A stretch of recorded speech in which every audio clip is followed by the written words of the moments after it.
If you look at photography, the format tends to, in many ways, dominate the subject.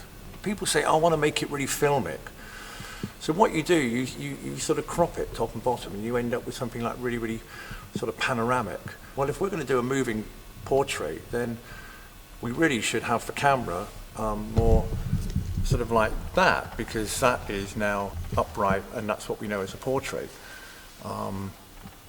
So I am now a talking portrait, and it's much more acceptable, because if we do that, you know, this is a documentary. It just needs that little trigger to tell the public what it is that they're looking at. You can't be too far ahead of your public. You have to let them know what you're doing. Let's be creative, right? Let's think outside the box. What about thinking inside the box? Because that's much harder. You take away the boxes on tennis, you haven't got a game. If you're an artist, you're meant to walk around with a sketchbook. I'm crap. I would try it for a bit, but I found it much easier to take a picture, snap.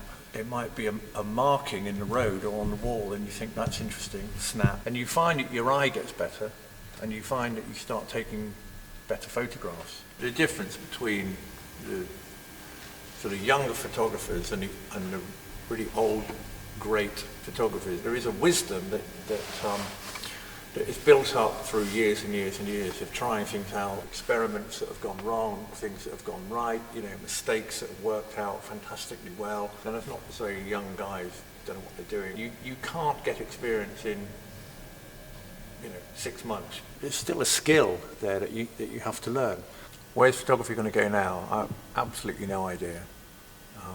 Like this camera we're filming on now, it can do stills, it can do movies. There's a little button at the top to go from taking a stills picture to taking a movie bit. When you turn that dial, you go from photographer, or actually now I'm going to be a director. If you flick through that instruction book, you won't find any directions on how to be a director. If you sat down and you watched YouTube as like one long continuous movie, I think at the moment it's currently running at 25,000 years. Would it be 6 weeks of good stuff before you watch 24,500 years of crap? I mean, in the old days, there was a photographer, there was a director, you know, there was an editor, you have a writer, there was a sound guy, a musician. Now we're just joining everyone together. We're breaking down all the walls, and that's what's happening with photography and direction. You can be everything. Whether that's a good thing or not, I don't know, but God, it makes it exciting, doesn't it?